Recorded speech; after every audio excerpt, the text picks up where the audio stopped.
سریر خامہ، تحریر سلیم سالک، آواز جنید جاذب، کالم ہمیں نے تھی مانگی دعا برف کی۔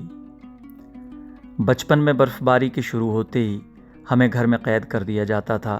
ان دنوں ہمارے ایک رشتہ دار نقاش انکل ہوا کرتے تھے جو فوج سے سبکدوش ہونے کے بعد دو چیزوں میں اپنا وقت صرف کرتے تھے۔ ایک تو وہ کشمیری نغمے بڑے ذوق و شوق سے سنتے تھے اور دوسرے وہ داستانوں کے بڑے رسیا تھے۔ ان کو طلسماتی داستانیں اتنی ازبر تھیں کہ وہ کہتے کہتے نہیں تھکتے تھے، بلکہ قصہ در قصہ داستانوں کی طوالت کبھی کبھار ہفتوں تک پھیل جاتی تھی۔ ان کا انداز بیاں اتنا مسحور کن تھا کہ لاکھ چاہنے کے باوجود بھی انہیں سننا چھوڑ کر کوئی اور کام کرنے کو جی نہیں چاہتا۔ کرداروں کی سراپا نگاری اور واقعات کی منظر نگاری اتنی مہارت سے کرتے کہ پورا دن تصورات میں گزر جاتا۔ رستم سہراب، حاتم طائی، الف لیلا اور کوہ قاف کی پریوں کا تذکرہ مہینوں تک چلتا رہتا۔ کسی نے شاید سچ کہا ہے کہ بچپن کی عادتیں نہیں چھوٹتیں۔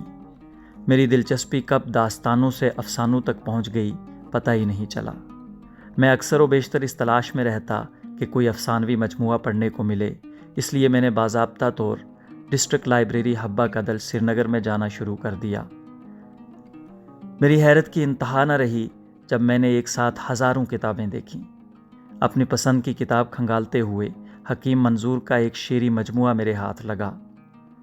کتاب کے اوراق الٹتے ہی مجھے ایک شعر نے اپنی جانب متوجہ کیا۔ کہانیاں جن کے خون میں ہوں وہ بچے کیا میری سمجھیں، میں اس پری کو کہاں سے لاؤں کہ جو ابھی کوہ قاف میں ہے۔ میں نے حکیم منظور کی شاعری کو سنجیدگی سے پڑھنا شروع کیا، جس کا فائدہ یہ ہوا کہ مجھے مقامی شعراء کو پڑھنے کی تحریک ملی۔ طویل مطالعے کے بعد میں اس نتیجے پر پہنچا کہ حکیم منظور کئی طرح سے ایک منفرد حیثیت رکھتے ہیں، اور اس میں کوئی مبالغہ نہیں کہ ایک بڑے شاعر کے یہاں جو خصوصیات ہونی چاہیے وہ سب حکیم صاحب کی شاعری میں بدرجہ اتم موجود ہیں۔ ان کی شاعری میں اپنے وطن کے تئیں ایک سنجیدہ محبت ملتی ہے۔ انہوں نے عمدن ایسے الفاظ کا انتخاب کیا ہے جن کے مفاہیم کو زیادہ نزدیک سے صرف کشمیری ہی سمجھ سکتے ہیں۔ اقبال انسٹیٹیوٹ کشمیر یونیورسٹی کے ایک سیمینار میں سوالوں کے جوابات دیتے ہوئے انہوں نے جذباتی ہو کر کہا کہ میں کشمیر کا نمائندہ بن کر ہر اس لفظ سے اکتساب فیض کرتا ہوں جو ہمارے روزمرہ کا حصہ ہے۔ ساتھ ہی انہوں نے کہا کہ جب میں کانگڑی کا تذکرہ کرتا ہوں تو مجھے ایک قسم کی حرارت ملتی ہے، پھر صرف میرا تن نہیں ڈھانپتا بلکہ مجھے شرم و حیا سے بھی آشکار کرتا ہے۔ موسموں کی سازش سے اخروٹ کا لہو لہان ہونا، سیب کی لالی سے خون کی مہک محسوس کرنا اور برف رتو میں جھلسنا ہمارا نصیب ہو گیا ہے۔ شاید یہی چیزیں میری شاعری کا محور و مقدر بن گئی ہیں۔ تمہارے آموں پہ کیا گزرتی ہے جانتا ہوں، لہو ہیں اخروٹ میرے موسموں کی سازشوں سے۔ حکیم منظور کے کئی شعری مجموعے شائع ہو چکے ہیں۔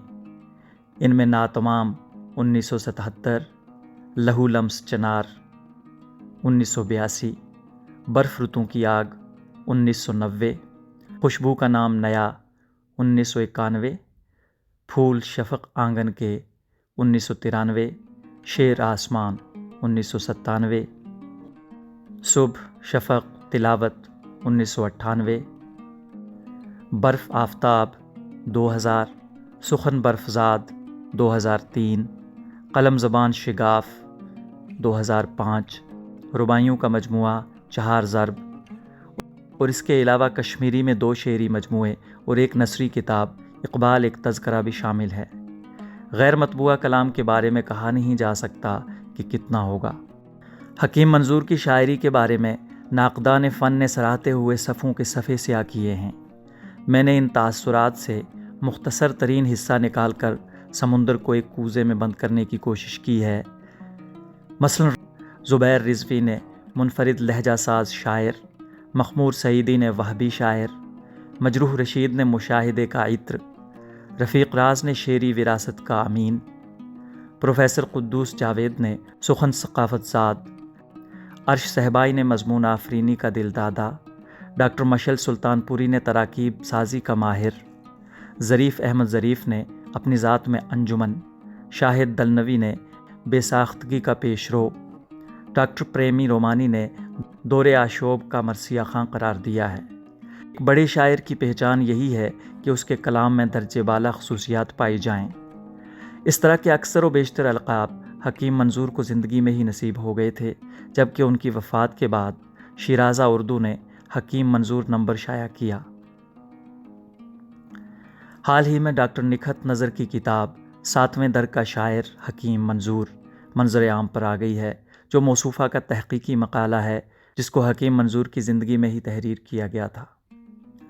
اب سوال یہ پیدا ہوتا ہے کہ حکیم منظور جیسے شاعر کو ہم لوگوں نے اس قدر فراموش کر دیا ہے کہ ان کی برسی پر بھی کوئی انہیں یاد نہیں کرتا۔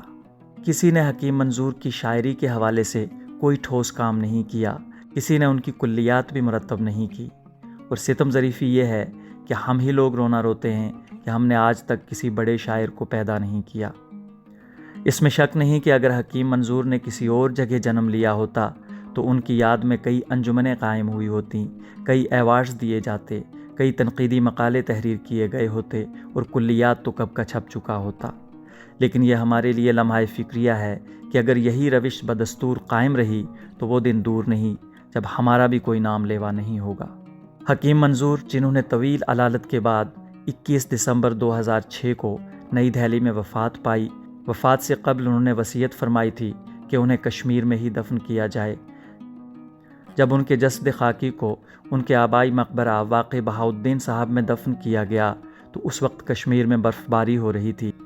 حکیم صاحب برف رتوں کے شاعر تھے اور خود کو برف زاروں کی مملکت کا نمائندہ کہتے تھے، اسی لیے شاید ان کی قبر کے اندر بھی برف کی سفید چادر بچھ گئی، جس کا اشارہ انہوں نے پہلے ہی دیا تھا۔